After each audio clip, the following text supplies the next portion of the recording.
2.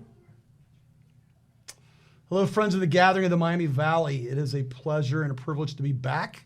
We unfortunately missed out 2 weeks ago while I was with my family on vacation. So being on vacation meant I would be gone. So anyway, so we're back with you today. We had a great podcast 4 weeks ago with Stephen Mansfield, and today we're going to get to my guests in just a minute. But a couple things we have going on in Gathering World is Sunday, March 28th at 3 p.m. We will have our twice-a-year worship time for guys in the Miami Valley over at Fellowship, 2301 Valley Loop Road in Springfield. That'll go till about 4:30. Great lineup of local area worship leaders helping us with that. And then on the 30th, on that Tuesday, over at the Cohatch, right down the street, we'll be there from 1 to 4, doing our blood donation through the Community Blood Bank of Dayton.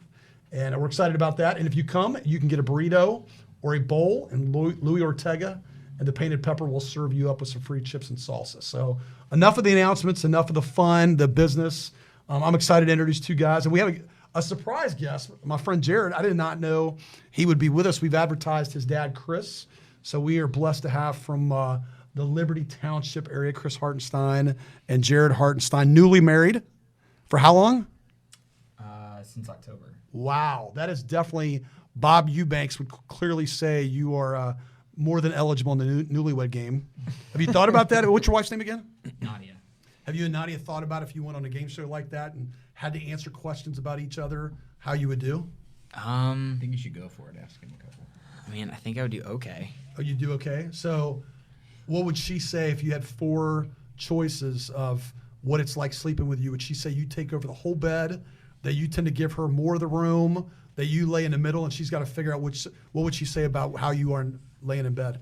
I mean, I would say that I definitely need some space while I sleep, so I definitely am more on the edge. You kick her off the side, and she's... No, actually, she kicks me off the side because she moves in, and then I, unintentionally kind of, shift away a little bit, and she moves in. I found myself on the edge of the bed many times. So is she okay with your feet? Like, if your feet touch her feet, is that a problem? Yeah, she doesn't care. She doesn't care? Yeah.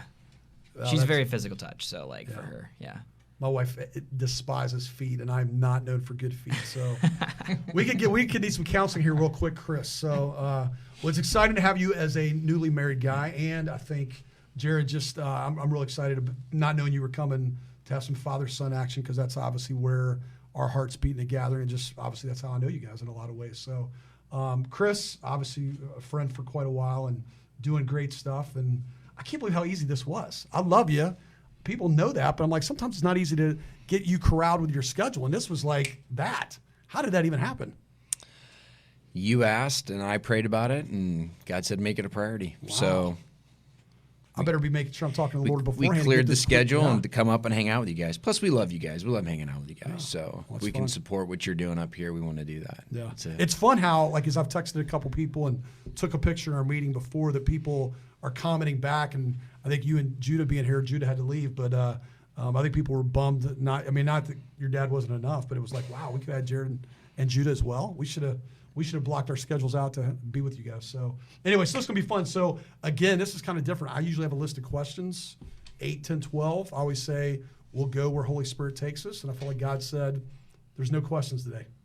We're just having a good conversation here. So Chris, tell us a little bit, give a little bit of your background. One of the questions I do typically ask of anybody, and Jared, you can kind of file this away because I'm coming to you next.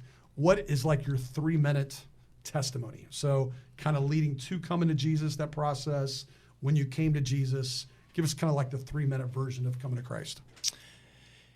3-minute version. Let's see, 3-minute version. So I made a profession of faith when I was 12. It's summer camp, like all good Christian young men do, right?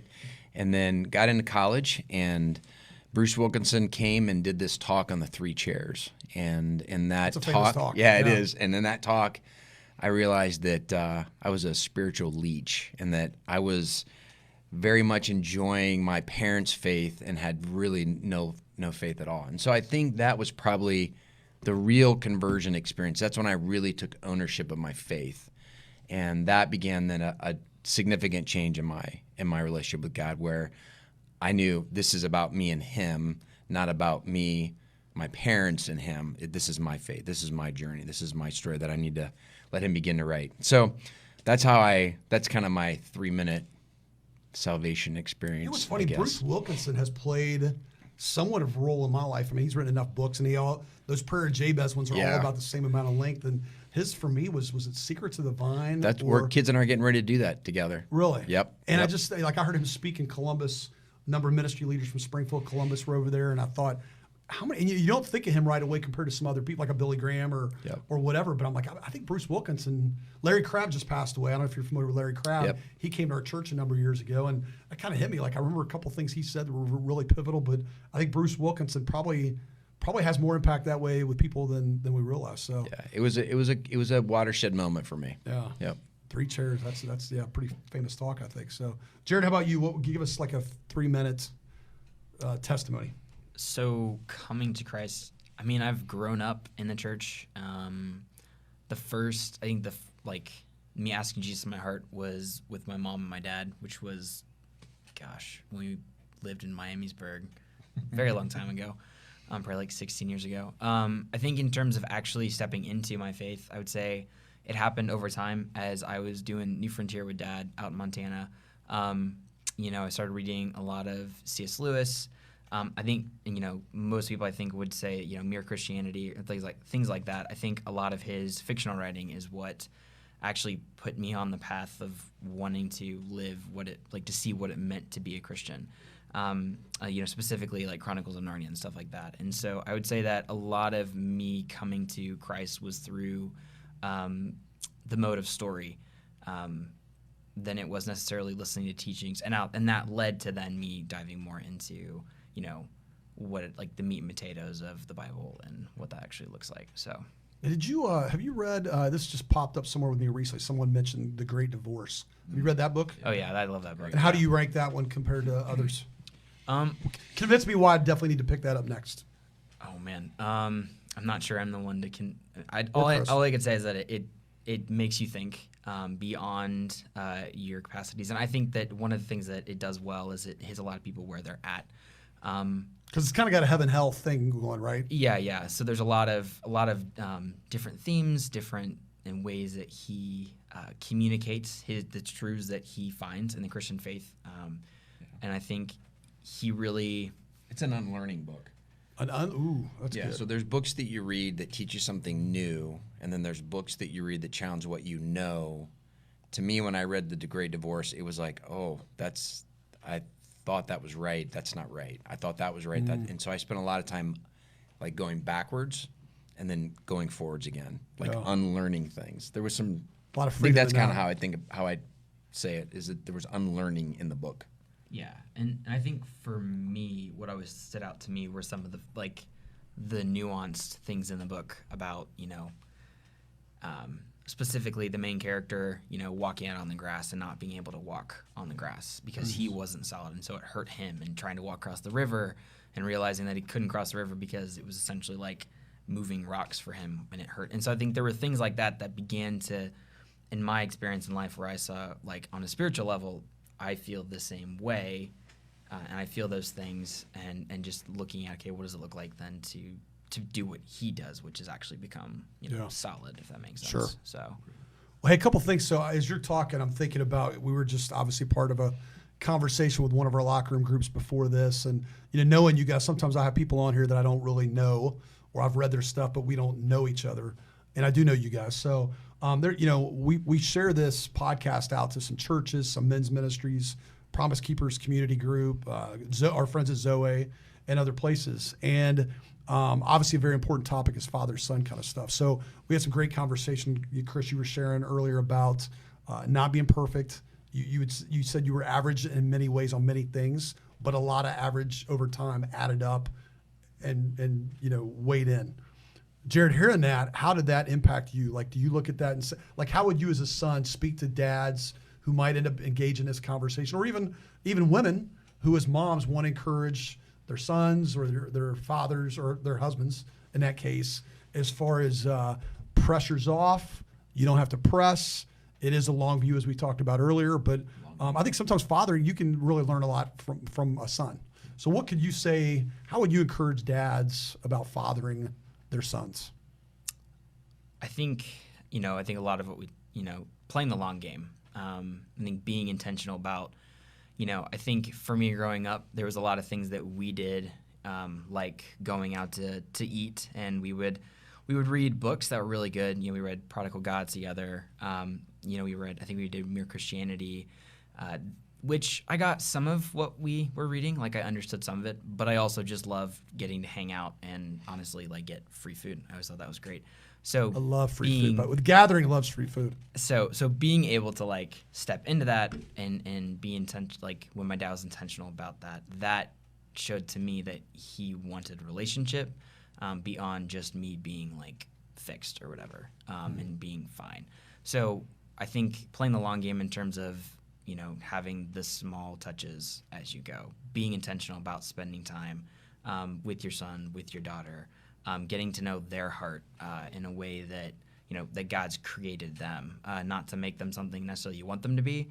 I know I've made a lot of decisions that I don't think my dad necessarily would have made for me, but they were decisions that I felt that God was calling me to step into, and He supported me in that. Okay, let's land on that. So what does that feel like? Like, so I've got 3 boys. You guys know 2 of them. How does that, even as you say it, does that feel kind of funky? Like, okay, I'm supposed to do what my dad. I mean, I know there's pressure in that. I mean, I'm sure you felt that. People know your dad. People know your grandfather. I'm supposed to do things a certain way. Did you at some point just say, hey, no, this is fine. This is, again, you guys know identity and talk identity, and so do I a lot, that this is who I am, and they're going to warmly embrace that? Or did you feel like if I do a decision my dad or even my mom may not make, that's going against them? Or talk about that as a process and maybe when you got comfortable making your own decisions that way. I think for sure I definitely felt a lot of tension around it. But I think, seeing God as Father, I always tried to lean toward His voice and say, okay, where are you asking me to go? How are you fathering me right now? Where are you leading? And I knew that my dad was, however I felt like I was where He was taking me, or I heard Him calling me to go, He supported me in that.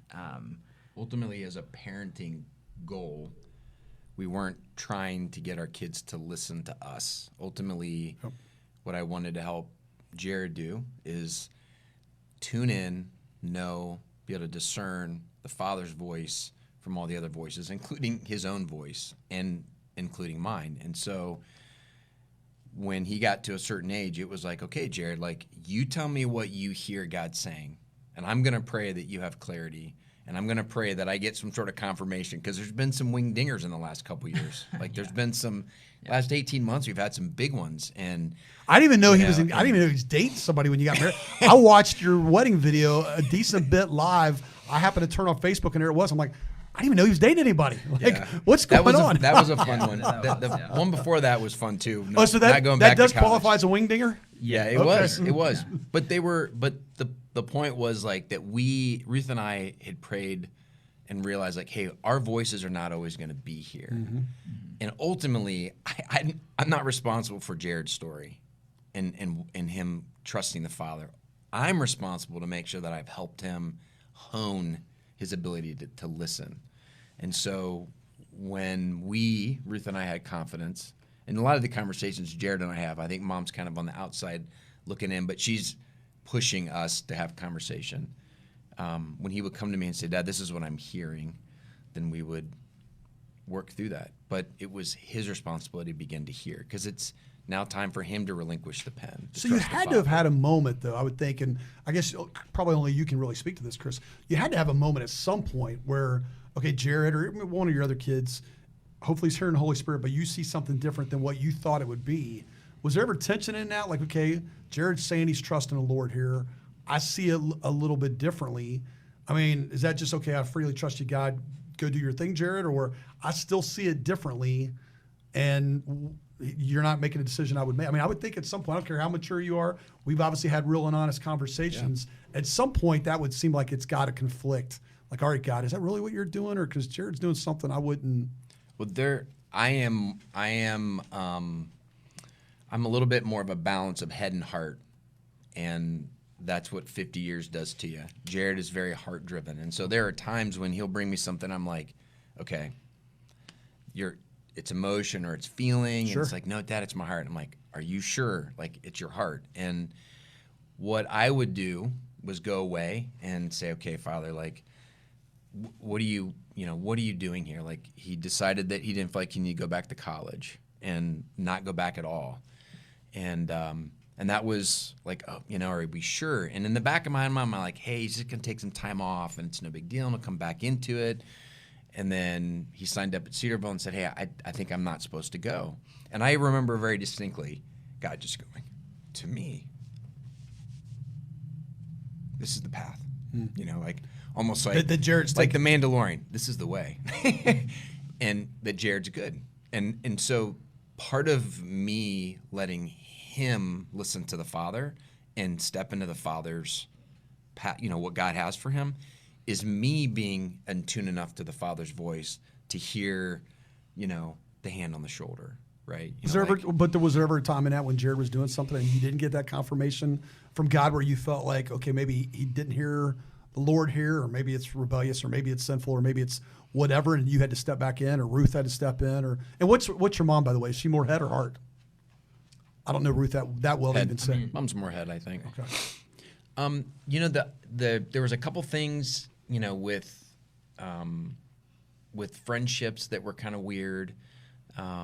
Timing, like when you first like Nadia, and you're like, I really like her, and I just want to pursue her. And I was like, hey, dude, like, she's really young, and I think you should hold off. And I gave him just some thoughts, And Nadia, if you're listening, nothing bad. It's all good. But just thoughts. And Jared was like, nope, I'm going. And he went. And things didn't go super good. They were kind of. So you kind of felt like he's not hearing the pace part of this. Yeah. But it wasn't catastrophic. It wasn't like, It's just life lessons he's got to learn. They were just life lessons. And I knew Jared enough to know, like, I trusted his heart enough to know, hey, Jared's not going to cross this line. Jared's not going to cross this line. He's not going to cross this line. So as he goes out, I know how close to the edge he's going to get. I believe that I know his heart enough to know that this is how he's not going to go beyond this. And, he just, at some point in time, you have to trust your kids with, with their life. And God just would give me a piece, and I would share with Jared, and he was always respectful. Like when we didn't agree about things, like we had a really hard, intense conversation about when they were going to get married.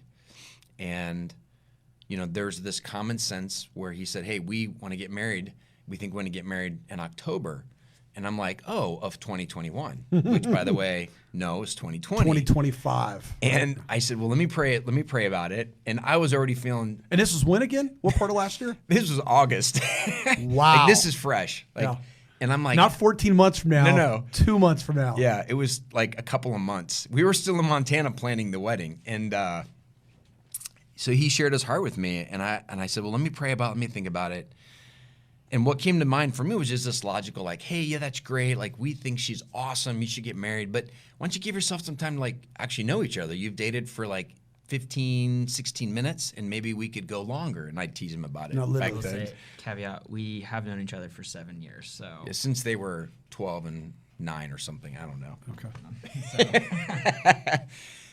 But anyway, Jared came to me, and I said, hey, what if you think about this? And it was so cool because it was very intense. And he goes, Dad, I feel like I've been hearing God, and I feel like you're saying something different. And now I feel like I'm doing something wrong. Oh, wow. And I remember us working through, like, hey, I'm just sharing with you, like, how I would do it because I'm a little less of a risk taker. You felt the respect in what he was saying to you. He was intense, right? Because, like, he loves her, and he wants to marry her. But he was respectful. And he said, Dad, this is what I'm struggling with. Like maybe I'm not hearing right. And I said, hold on, time out. I'm not saying you're hearing wrong. I'm just saying that I would slow down a little bit. After 28 years of marriage, I would want a little bit more time at the beginning. But if you're hearing God tell you it's time to get married, then you go for it. And it was an awesome conversation. It was hard, but it was good. I thought it was good. Mm-hmm. And we came away with it with he's getting married in October. Or initially it was September. Got moved back to October, right? Yeah. We moved it back. I'm curious, Jared, because based on the church I go to, based on the gathering, based on some relationships I have, there's always kind of when you have your teenagers, kind of this bubble that, and you're probably better to say fish glass or a fish tank because it's glass and everybody can kind of see it. and I do an annual checkup with my kids. I stole it off All Pro Dad, and we kind of go through a list of questions each year and how are you doing? And my middle son, Ethan, who you guys know, he said to me this year when we did it, I just said, hey, you're 16 now. Where are you at kind of with the girls? What are you thinking? And one of the things he said to me that, and hopefully Ethan's okay with this, it makes him look good, but he said, girls are kind of a little bit more on the radar, but one of the things I don't really want to, when I start dating somebody, I prefer it to be someone not kind of in that bubble, because he goes, I know how that works, whether it's youth group, whether it's school type stuff, whatever it is, like all eyes are kind of on. And he doesn't prefer that for his first time out of the gate, or hopefully only time, whatever. But did you kind of feel some of that, like all eyes, knowing your family, kind of reputation, your circle, like, man, people's eyes are on us? For sure. Definitely felt the tension of other people and what they thought. I definitely thought a lot about, okay, what are these people going to think, especially people that were close to me. And I was like terrified to talk to them about those things.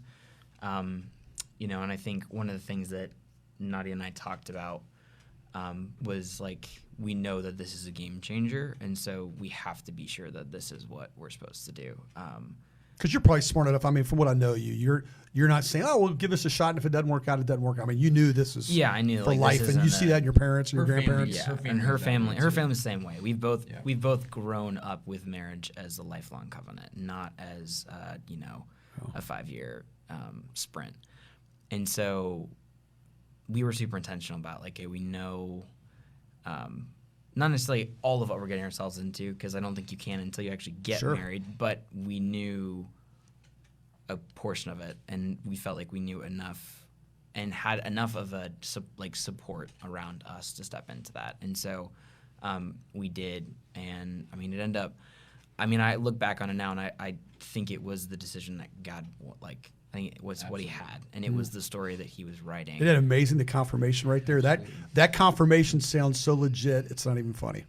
Absolutely. And that was like, and I think for me, like, because I struggled having peace at the time about it, because of the tension between us at that moment, and actually part of what God, it was iron sharpening iron. Sure. It actually wasn't bad tension. It just was new tension. Yeah. So So what if he would have came back with you and said, okay, we're not on the same page here. I've been seeking the Lord, and I don't see it yet. Like, I think there's still more time to make this thing happen. How would you think? I mean, obviously that's not how it played out, so you didn't have to think about it. But so I think the pivotal point for me was when we were in Montana. We were actually at the farmer's market, and I was just praying about it. I was like, hey God, like what is this, and are we supposed to do this? Like, I don't know what to do, and I feel all this tension, and I felt it turning into conflict within me.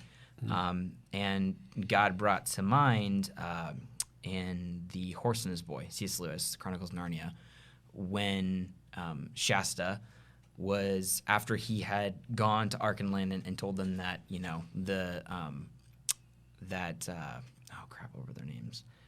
Essentially, the bad guys were coming. I cannot for the life of me remember their names, but he's walking by himself through the woods on this horse after getting lost from the king of Arkenland, and he meets Aslan, and he's like asking Aslan these questions, and what he says to Shasta is, "I tell no one any story but their own," and realizing that God is leading me into my stories. If I give him the pen and trust him, he's gonna write a good story. But the thing is that he's talking to me, and it's a personal journey between the two of us, and we're doing it together versus him telling someone else what I'm supposed to do, and then them telling me that, right? And so, and I think he does use that mode sometimes, but it was, hey, I tell no one any story but their own. This is, I'm telling you your story to step into. So when I hear this, I'm thinking there's nothing but good, healthy tension. This is all good stuff. Yeah, it's good tension. And I think it was cool when you went through the wrestling with the college. I think God gave us that. Like, Jared went to Montana, spent 6 months there. He came home very different. Like he grew up in that 6 months he was in Montana by himself. And then he came home, and it was, hey, Dad, I feel like I should come home. Like, okay, cool. Signed up at Cedarville, and then it's like, hey, he's like, I don't think this is it. Like this, I don't think this is it at all. And, there was some tension for me, like, okay, well, I don't want him to be aimless. Like, I've been there in my own heart, and I was more worried about his heart being aimless than his hands being aimless, right? Like I wasn't worried about what he was doing, but I think in that moment it was a gift to me as a dad to see him like make a good decision. I felt the confirmation in my spirit, hey, this is okay.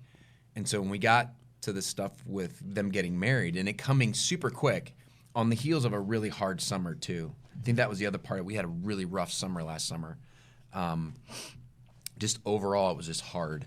And but I think God gave us the college thing to kind of go, hey, you guys, when the marriage thing comes up, like it's the same thing. Yeah. I think Jared. Your life can speak to that a lot in various ways. Yeah, and I think Jared knew, hey, I talked to Dad about college, and he didn't lose his mind about that, and he listened to my heart. So even though he had to express vehemently where he was feeling and express like, hey, I feel guilt in making my own decision. I think God gave us the one to prepare us for the other, and that's what a good dad does. Sure. He's like, hey, first let's jump in the shallow end of the pool, before you go to the deep end. and then we'll go to the deep end. And it was just really cool to see him to see him do that. For me as a dad, I want my sons to be all my kids to be on the best trajectory they can be on, right? And you're always worried about that not happening. And Jared wants to live the life God's called him to live, and so we have the same goal, but sometimes you don't go at it the same way. And so it was just cool to see God do that. So Jared could say he never stepped in the classroom and took a class at Cedarville, and yet Cedarville prepared him for marriage. Isn't that amazing? That's what a great story. So anyway, hey, you mentioned Montana Farmers Market, and I froze. I thought about those burritos we had there and just how beautiful that. I want to be there right now. So we're going to get to Montana in a second. But I said this is, and just I'll look in the camera for a moment and say to the audience and the people listening in this conversation and joining us, I've never not sent a list of questions out until today. I felt like the Holy Spirit said, no list of questions. You guys are just going to talk. So a question that hit me kind of as you guys have been talking is, I love my daughter. As much as we do father-son stuff, I love being the dad of a daughter. So Jared, Chris, your dad said we could just let you be the guest today and not him. So I think I'm taking it to heart and I'm asking you all the questions. What have you learned about fathering daughters from how your dad has been different with your sisters versus how he's been with you boys? Oh man. Sorry, that's a softball question, I think. No. I think I think in terms of Lindsley, I think Lindsley grew up doing the same things with us, with me and my older brothers. And so it was, the oldest four. First squad, which is Rob, Lindsley, Judah, and me. We were the first four. And so we did a lot of stuff together. And so a lot of things that we did that Dad took us through, Lindsley actually did with us. And I think in terms of like the differences, obviously, like I think Lindsley has has different heart things that she's seeking versus like us guys, and Eldridge talks about that, and Stacey Eldridge, they both talk about that. But I think I saw at some point there was definitely, I think, a parting of ways, I guess you could say, not physically, but I think on a spiritual level, because I think that there were just different journeys that all of us took. And I think it actually moved away from it necessarily being, she was a girl and I was a guy, or, sisters versus brothers, and actually became a lot more of just us personally and, who we are, and Dad investing time into learning us. And I would say much of the time we spent, the four of us together, was my dad learning us. And we're going to come back to that because I love that phrase, and you guys talked about that earlier, and I think we don't talk about that enough, the learning your kids. So, Chris, how does that work for you? I forget which author. I think it was one of the dad-daughter books or whatever that was. And it was a woman who wrote the thing. She said a big difference between fathering sons and fathering daughters is obviously the physical touch thing that's so significant with boys and wrestling and whatever. And then with girls, it's eye contact. I'll never forget, I was on vacation in North Carolina with my in-laws. I read that in that book. Holy Spirit said, you need to pay attention to this. And I thought, I've been an eye contact guy my whole life. I really need to do this with my daughter. Now, granted, on that trip, I also allowed her to fall down the stairs backwards, which was not good. Fortunately, she lived. But anyway, that having good eye contact with your daughter is really important. So what are some differences you see as you father daughters versus father and sons, focusing on the daughters? Yep. Well, a couple things. For a daughter, I'm trying to pursue her heart so that she knows she's worth pursuing, and that she's beautiful, and that there's something that captures me about who she is. And so, I dated the girls. The boys and I would go out on adventures. I would date my daughters and make sure they knew that they were worth pursuing. And especially with Lindsay being creative, her and I are very, very different. Like, there are You don't write music? I do not. I'm disappointed to hear that, Chris. My musical talent is I can pick a channel on the radio There you go. station. That's about it. You don't sing Bee Gees or anything? No, That's disappointing. I can't even dance. So, but pursuing their hearts, pursuing, like, understanding the way Lindsay's crafted, the way she's wired, and calling that out, calling that up with her is very different than the boys. I think one of the, for the girls, there were 3 things that I talked to them about when they turned 13, which was that I'm here to protect them, their purity, their innocence, the goodness that God's created them. I'm here to prepare them for marriage, for life, for whatever God's doing in their life, and then I'm here to provide. That there'll be things that I'll directly provide, and then there's things that I will indirectly provide to them. And so whenever we do something, I kind of come back to those 3 things to them. I'm either protecting you, I'm providing for you, or I'm preparing you for something. And so those were always three things I did. I did a purity ring with the girls. We'd spend time, going out and talking about what that looked like. The boys, we did purity statements. With the girls, but I did purity rings and gave each of them a ring. Isabel's up next. She's coming to that. But I also did some of the same things with the guys. Like, Lindsay has a sword. We did a sword ceremony for her, and it was amazing. She moved out. We go into her apartment first time, up on the mantle, boom, her sword. It's up on the mantle. She got a knife. All the girls have received knives and talked through what the knife means and why that's important. So there's some things that are the same, and there's some things that are different. So let me ask you this: if I'm looking at you two right now, and I think we've both, all 3 of us have watched that movie with Eldridge and his boys, and they did the motorcycle stuff, kind of like what you guys did in South Africa. So if it's kind of a side by side, we're going on a journey together. Not to say you're equal, you're still a dad. What physically would that look like, fathering girls? So if it's side by side, we're going here together on a journey. Yep. How would you put that positionally with a dad and his daughters? Are you out front protecting? What's an image there for dads with daughters? Well, Lindsay now scares the crap out of me. Like, she does stuff. So she's out in front of you. She's out in front of me. She'll do stuff, and I'll be like, Linz, oh my gosh. She's tried to be out in front of me. When she hit 18, I couldn't hold her off any longer, and she went ahead of me. But, at 13, she wanted to go to India and work with girls come out of sex trafficking. Lindsay's always wanted to push the envelope of everything, I think in a good way. I think God's given her a heart of a risk taker. Like, Amen. she's going to go. I don't know what the emotion came from. But looks like the 26th. Other girls, how does that work? Because they may not be they're up front, but they're all different. Gabby's different. She's creative in that she loves to do plays and act and perform and express her heart through musicals and things like that. And Isabel's she's a lot like Lindsay. She loves the physical. She loves the hiking. She loves the pushing herself. We're heading out to Montana in March. I take the girls out in March, and we're going to go snowmobiling for a day, and then we're going to go do some snowshoeing in Glacier together. And that's a daddy-daughter trip. And the point is just to be with them. I want to hang out with them, talk to them, see how they're doing, build their relationship between each other. Lindsay is now kind of a mentor to Gabby and Isabel. And that's awesome to watch, to see that happen. But one of the things that Ruth and I learned, I think the hard way, it's one of those wisdom things, WISDUMB. I've never heard you say that before. When you said that last hour, I was cracking. I wish everybody caught it. They were so in touch with what you guys were saying, they might have missed it. I want to make sure people hear that.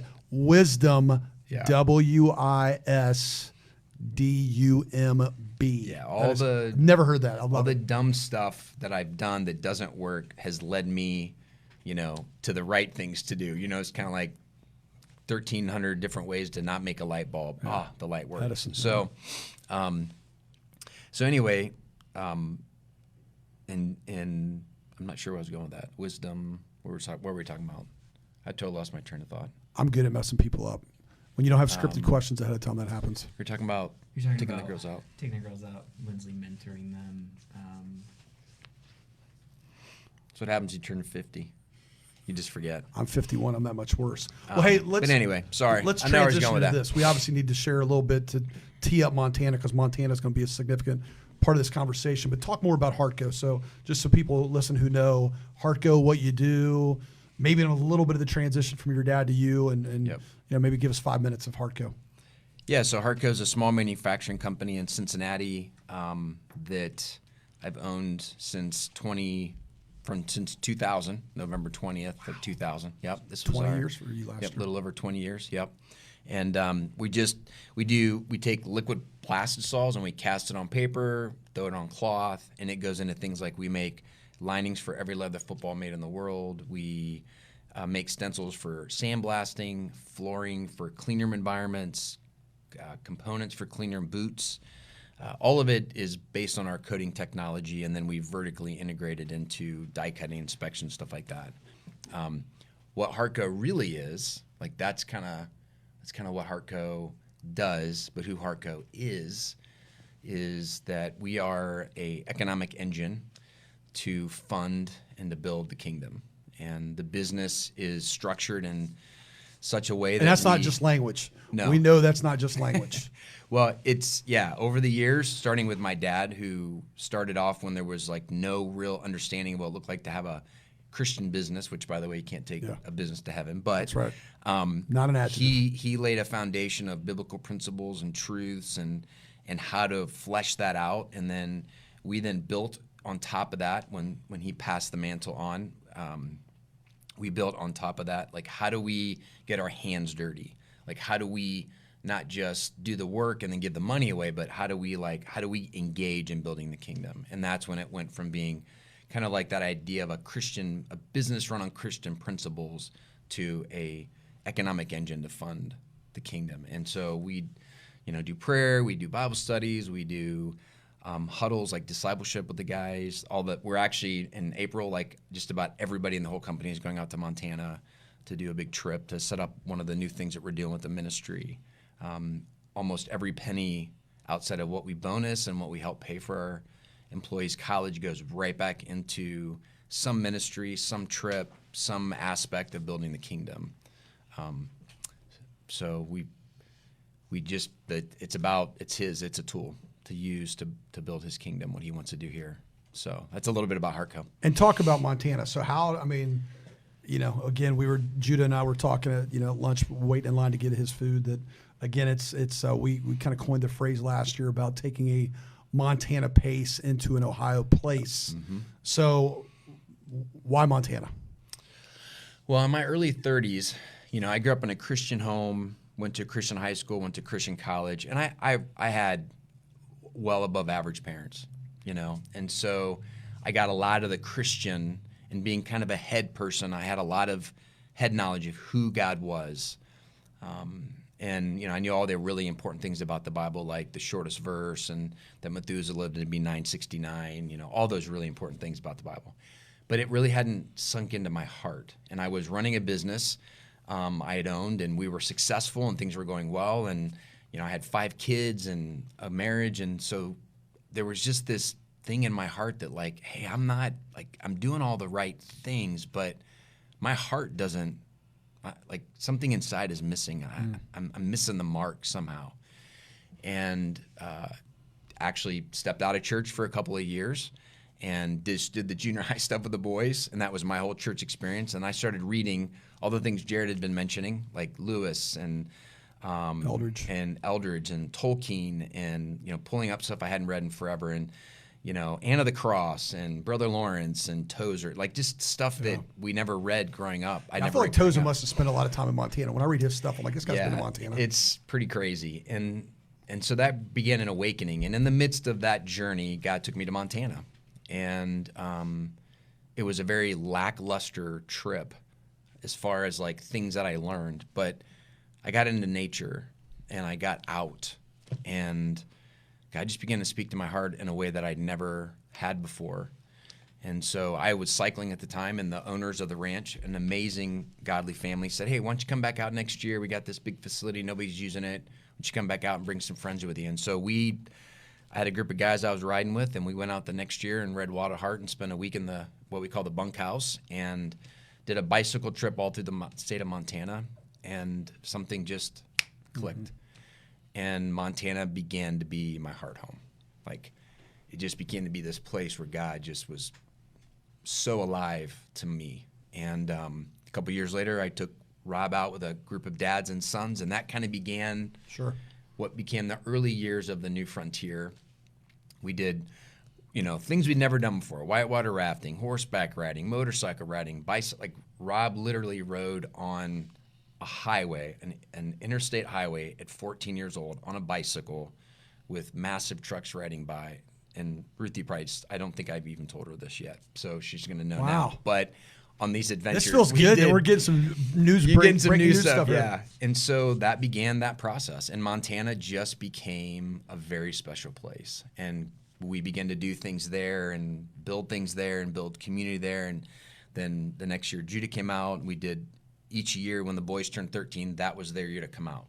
And then Jared had his year, and Seth, and so it just began to grow, and Montana just became a very special place for all of our hearts, for adventure, for learning God's heart in a different way. I think God shows up in church, but I think God is, like, he's out there. He's on the edge, and we got invited into that by his Spirit, and we stepped into that. It was crazy, incredible. And we did books every year, and the boys and I had gone through Waterheart several times and talked about it on the white drive out and all kinds of crazy stuff like that. But yeah. So I've been out there a lot less. I've been out there 4 times, and when I have my Glacier mug that I drink my coffee out of, I have several Billy Graham Training Center mug. I have my monastery mug. There's something, and it's not even that great looking mug. There's something about my Glacier mug that really means a lot to me. So this is me being out there 4 times. Yeah. You've been out there a whole lot more than 4 times. So how would you encourage people? I mean, obviously, we would love to have men who listen to this and men we know, and you're here doing some stuff with me today, and whether it's father-son trips, men's trips, whatever. But that's not going to be everybody, obviously. Right. So how would you encourage people to find for lack of a better way to say it, Montana, whatever that looks like in their life? Yep. What does that look like to pursue your space? Because the other thing Jared's very good at as well, is kind of restful rhythms. Yep. I think it was Brendan Manning or somebody referred to the pace of grace. So what does that look like? How would you encourage people to find your Montana? Yep. That's a great question.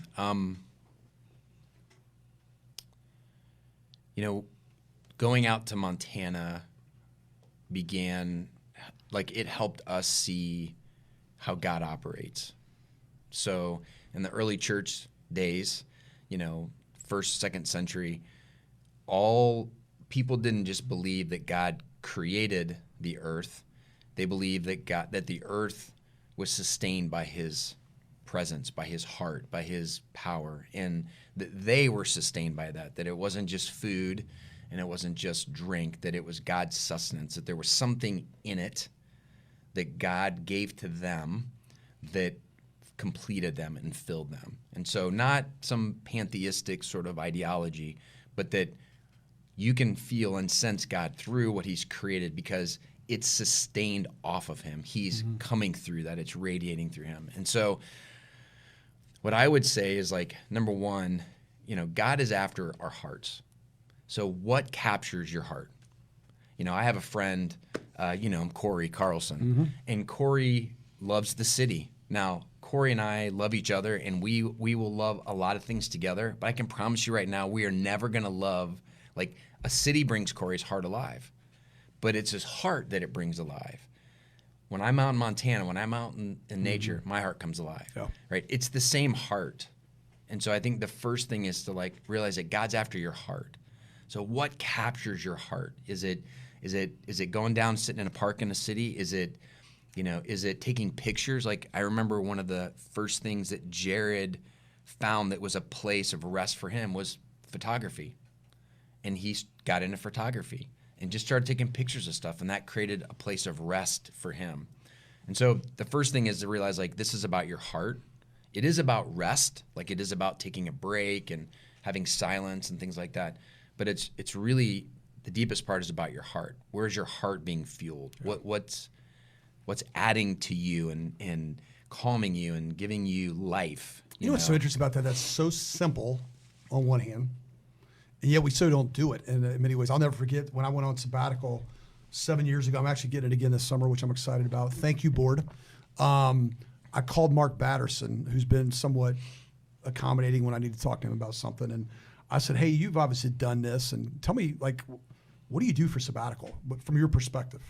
And it was funny. He said, "Jeff, I've actually, you don't want to do what I do. I have failed miserably at it." He goes, "I know we tend to take this, and this is true of other things. We tend to take more of a martyr's approach." He goes, "Do you think God wants that for us?" He's saying, "What makes you come alive? Yep. What fills your heart? Yep. What gives you life?" Yeah, I've got a friend, Scott Phillips, good dude. Scott's a lawyer, put in all of his time. I don't know, maybe 5 or 6 years ago, Scott started fly fishing, and the truth of it is that fly fishing is just an activity, but it has brought things.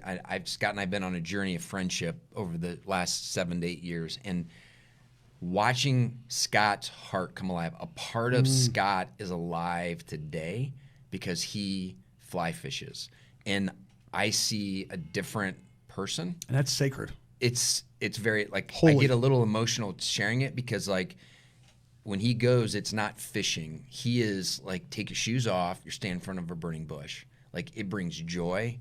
It brings rest. Yeah. It brings peace. It brings connection to the Father. And he's fly fishing. And some people would say maybe he's addicted to it, and he might every once in a while be addicted to it. But the reality of it is that it brings life to Scott. And so where does he rest? On the bank of a river with a fly fishing pole, right? That's where his rest is at. That's where his heart is coming alive. You know, it's funny. So just use that as another example. Yeah.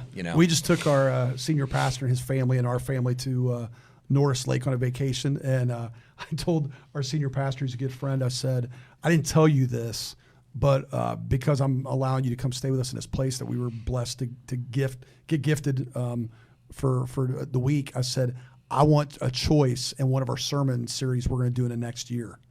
And he kind of laughed. I said, "It's about rest." He goes, "We're actually working on one." I said, "That's something we don't talk enough about in the church." When Mark Batterson asked me that question, I said, I processed it and prayed about it for a while. It's like reading, people, which on sabbatical, I kind of have to put that a little bit aside.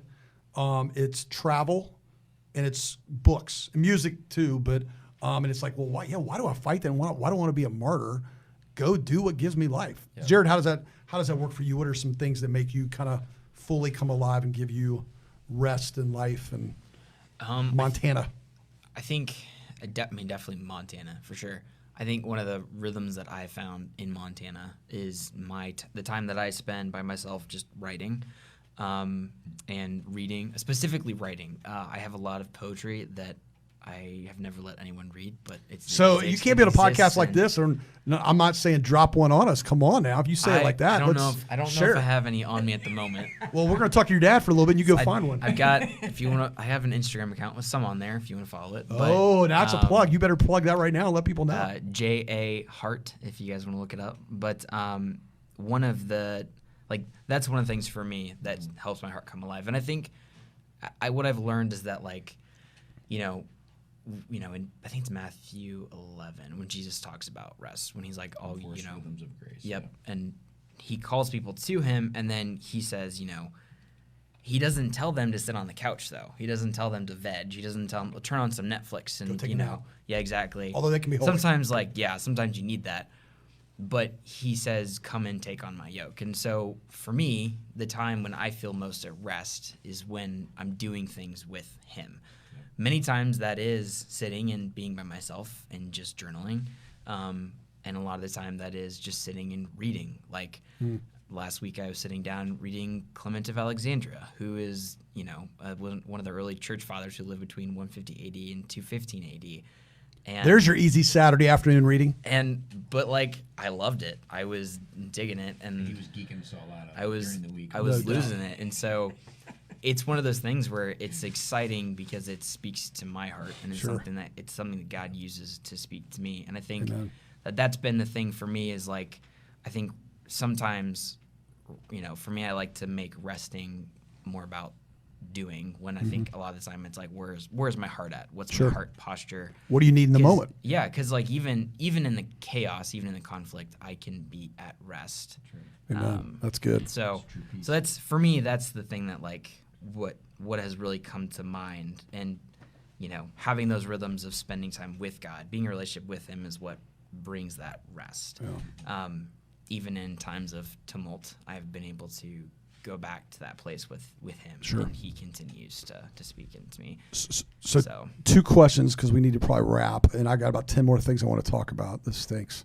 Real quick, give us reasons why people checking this out, either as men with men or fathers with sons, should make a point to go to Montana sooner than later. From both of you, give me a quick answer to that. You go first, Jared. Why should people go to Montana as men with sons and fathers, or by themselves with other guys? And then Chris, we'll hear from you on that one. Number one reason is to cut the noise. Go to Montana, because in Montana, it's not really easy. It's way easier to turn your phone off, to put away your computer, no emails, no notifications, and just be. Whether that like in nature, with God, on a hike, but to me, that's number one reason. Go there, because there, the world's noise, it dies down a little bit, and you can really be present. So, yeah, a lot of it. So, Chris, share more on that. Montana, going on a men's trip or a father-son trip. Number one reason to go, there's no reason not to go, honestly. Like, Mic drop. what son doesn't want his dad's undivided attention? Whether it's our Heavenly Dad wanting to give us his undivided attention as men, or us giving our sons our undivided attention. There's not a reason not to go, honestly. Like, there's so many good things that God does. He works constantly in ways that we can't imagine. So unless we don't want something good, then we should just stay where we're at and not go at all. And what about those men who either only have daughters or they don't have a son, and they go on a men's trip? And, Yeah, and go I've on done men's both. trip. Yep. And I think what we try to do with the men's trips is not only, one of the things that we talk about is you cannot give what you have not received. So come, receive it yourself as a man, flesh it out, understand it, live it, and you will begin to start giving that to those that you love most, whether it's your daughters, Whoever. or it's your wife, or Fill in the tank. Yep. So last question. We talked about this last hour a lot, and then it's come up here a little bit. And I'm not looking for a Sunday school answer here, so think about this a bit. So you both have alluded to, and certainly you're here with Nadia thinking this way right now, us with Jesus, us with our kids, us with our wives, people we're pouring into, learning them. Again, I shared the story earlier about you challenging me a number of years ago when I thought my wife was just missing it on this great husband she had. And you let me see very quickly and quietly and in a low-key way, as Holy Spirit hits your words, that, Jeff, you're not pursuing Kara. So part of pursuing, as you allude to a lot, is learning. It's getting to know. So what does that look like? Talk through whether it's with God, whether it's with a daughter or a son, whether it's with our spouse, it's friends, it's building kind of this Zoe, New Frontier gathering, Promise Keeper, all the above community. What does that look like to really learn and get to know people, or get to know and study? Yep. Chris, you want to fire first? Well, I mean, one of the awesome things about having 8 kids is you get to see a lot of different sides of who God is. And I have 2 kids in Lindsley and Jared who are incredible story lovers. And so they've helped me to understand the value of story. And so one of the greatest ways I think that you learn someone is to know their story. Time together to get to actually know who this person is across. Like you and I have had some kind of conversations where, they're not conversations you have with everybody. They're conversations we have with 4 or 5 people. Yeah. Those are the ways we know each other's stories, and I get. And it's scary because It is. you would It's call me on my hard. crap in a heartbeat. And you would too, and it's hard. But they're also the ones that give us the greatest life. They're also the ones that give us the greatest movement in our lives. And so, something that we talk about when we talk about story is, hey, in the garden we were naked and unashamed. We were known, and we were loved. There was no barriers. And ever since the fall, we have tried to cover and we have tried to hide. And to get to know someone and to love them is the thing that we all need more than anything else. And so if I can get to know you and know your story, and through the power of the Holy Spirit, because sometimes people say something to me, I'm like, dang, man, I wish you hadn't told me that. There were some moments, when Rob was struggling, our oldest son, and he would tell me stuff, and I'm like, please don't tell me. I don't want to hear that. But yet, the greatest thing I could offer him is, okay, you've shared that with me. You've given me your heart. I'm going to love you no matter what. And so learning about someone, understanding them, knowing their story, and then loving them right where they're at, not trying to change them, not trying to mold them, shape them, fix them. I believe that people that feel loved, that feel fully known and fully loved, will listen to just about anything you have to say, no matter how hard it is, and are willing to follow you because you see them and you love them. Yeah. Not perfectly, or them being perfect, but just the way they are, just right then. And I think that's the greatest gift we give as parents to our kids. And that's the greatest thing I can give Ruthie. We're constantly learning something new about each other. This last year has been a hard year of transition as a family, and I've learned stuff about her that I'm like, how did I not see that? And there's moments when I don't really love it. Like it annoys me, or I struggle. But when I offer her, I love you, and let's pray, let's work through that, she follows my lead. I get the opportunity to speak into her life. So I think those 3 words are important, and in that order. Because as a guy, I want to lead. You follow me, and if you follow me well, then you're going to see, I'm going to show you some love, right? And then maybe along the way, I might get to know you. Yeah. But if you don't follow me, I'm going to withhold. I do like that order. Right. Learn, love, lead. I like That's right. that. And I think great. that's what Jesus did. That's what he did at the woman at the well. He learned her. He knew her story. He loved her. Sure. And she was like, hey, everybody, look at this guy. So anyway. Jared, wrap that up for us. Tell us about you learning. What does that look like to learn and study and educate about others? I mean, pretty much along the same lines. Exactly, actually. Story, like learning someone's story. I think one of the best books that I've ever read on that, besides all of Eldridge's stuff, but Dan Allender's, he's got a book on To Be Told. It's called To Be Told. And it is, I actually went through it last year. And in writing your story and knowing your story and knowing somebody else's story, it's an incredible way to do that. It goes through themes, how words have affected us, how they continue to affect us, the names we live by, all leading to being given a new name that defines us wholly for who we truly are. And it's really, really good. So, I think how you do that, how you learn someone is you learn their story and you love them from their story. I guess you guys have agreed to come back in 2 weeks because we got a whole lot of things we didn't cover. So thank you. I guess we'll have Chris and Jared back in 2 weeks and have another podcast. So thanks, folks, for checking in with us. And Eric and Seth, as always, thanks for being the champions to put this together. And hope to see some guys out in Montana soon.